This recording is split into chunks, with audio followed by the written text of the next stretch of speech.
Hello, sports fans, and welcome back to the Pioneers Weekly Football Preview College Edition. We're going to take another look at Ferris State's opponent first off this week. First of all, starting off with a big win, obviously the second year in a row that they have been able to maintain the Anchorbone Trophy with a big win over Grand Valley. First of all, Bob, can you talk a little bit about the significance of a win like this, something that the Bulldogs have not been able to accomplish with back-to-back wins for the first time since 1994-95? I don't think anyone would publicly say it, especially athletic director Perk Weisenberger, but the reason Tony Anise was hired was to beat Grand Valley. Grand Valley had won 11, 12 in a row.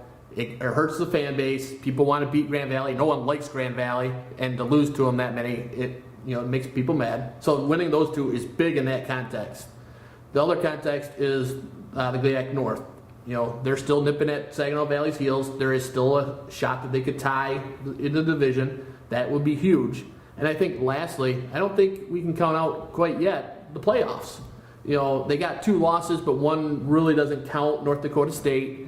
So, they got 1 loss to a very good Saginaw Valley team. They can run the table. They can make a, postseason appearance. Well, speaking of the GLIAC North, they don't get much of a break this weekend against a very solid Hillsdale team, a Keith Otterbein coach team built on defense, obviously, like they always are. They cause turnovers, which, could be an issue for Ferris State. How do you see Ferris State matching up against them, and what are going to be some of the keys for them to continue their success this weekend? Well, I think you touched on it, is hanging on to the football. That's always been the Achilles heel for the Bulldogs, is hanging on to the football. If they hang on to it, they do great. If they don't, they're in a dogfight, no pun intended.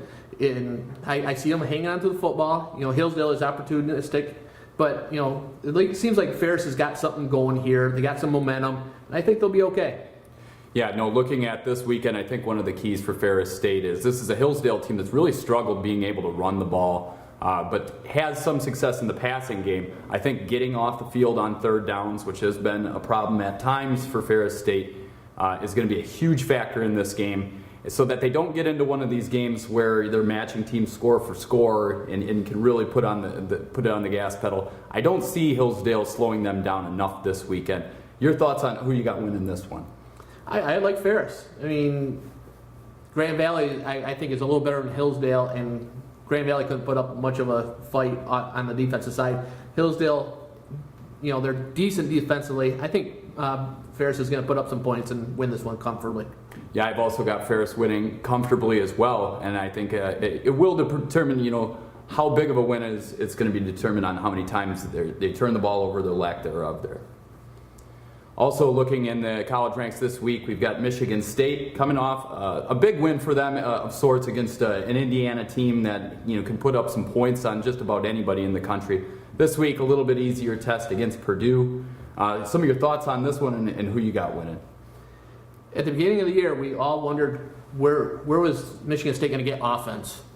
They had, in the early season, couldn't run the ball, couldn't throw the ball. They were winning games ugly, for lack of a better word. Now they got a new quarterback, Cook, who's been just lighting them up. They're scoring points, and with that defense, they're going to be very tough to beat in the division, and I think it's theirs to win from here on out. Yeah, I agree. I think that their schedule, first of all, sets up well. They don't have Ohio State. They've got Michigan at home. Some of their bigger contests are at home, and obviously avoiding the Buckeyes is really taking a loss off your schedule. So I agree with you on that. I also have them winning big against Purdue this weekend. Purdue, obviously, in a transition with a new coach, still struggling to find an identity. I picked the Spartans to win this one big as well. That's going to do it for this week's show. Make sure that you tune in and check out this clip from Ferris State coach Tony Anise and his thoughts on the Hillsdale Chargers. Coach, obviously coming off a big win, but there's really no breaks in the GLIAC, and you got another tough test coming up on the road against a very good Hillsdale team. Talk about the challenge that you guys are facing. Well, I think it's a pretty simple thing to sell the fact that the Grand Valley won last year was like coupled between losses. So we know we lost to Saginaw, we beat Grand Valley, and then we lost to Hillsdale last year. So our guys know that we've got to get ready for Hillsdale, that they're a great opponent, and so we've mentally, I think we're in the right state as far as knowing how we need to play to beat them. Now, I think some people might have been surprised by the start to the season for them, but now looking at the schedule and some of the teams that they've faced, you realize that, this is just a team that played a pretty tough schedule in the early going. But how have they been able to get things back on track and really, get off to a good start? Well, yeah, they had opportunities. They had, obviously, when Notre Dame left, they had an opportunity to play a non-conference opponent that wasn't great. They chose Indianapolis. So they got Cal, PA, and Indianapolis, two great non-league games, and then they played Ohio Dominican in the league. And so, there's a good reason why, they played those teams all tough, but,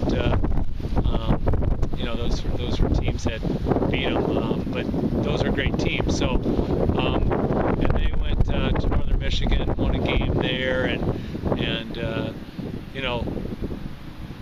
they beat a good Wayne State team last week. So, all in all, they're 3-3. I know Coach Otterbine's probably not happy with being 3-3, but they're 3-1 in the GLIAC. And they've turned it around because they're just a great football team. Defensively, they're as sound as any defense in our league. Yeah, talk about that defense and the challenge that they present. Obviously that's always been kind of the trademark of Otterbine's teams, is their ability to really limit opportunities for the opposing offense. Yeah, and they're opportunistic. They're I think like second or third in the nation in turnover ratio, so they don't turn it over much. They create a lot of turnovers, and they're an experienced group. All three linebackers I think are 3-year starters in this league. I know a couple of our GLIAC guys, and they return much of their secondary and much of their interior defensive line. They lost one at the end, so all in all, they're an experienced group. Guys that really know how to play defense. And last year they held us 20 points, so we made a lot of mistakes last year, and we just need to make sure that we're not giving the ball away to them. Yeah, obviously, the turnovers have got to be, I would imagine, a point of emphasis for you in really limiting that. What are some of the things that you're looking at in, trying to limit that? I mean, it's probably the same things every week. Yeah, prayer, I guess, is the first thing. We start the Grand Valley game, I don't know, third, fourth play of the game, we're marching down the field and we fumble it doesn't make sense to me. But there's nothing we're doing, from a system standpoint. We pitch the ball out and things like that, but we haven't had challenges with those kind of things.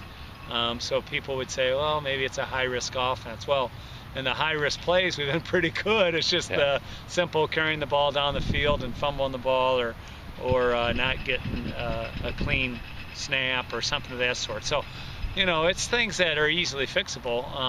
Part of it stems from the fact that, I told the guys, Adrian Peterson came into the league and fumbled a lot one year, and then the next year, he was unbelievable. But it's just putting it in the front of your brain or being conscious of it. And we need to be better focus on being conscious and handling the ball effectively.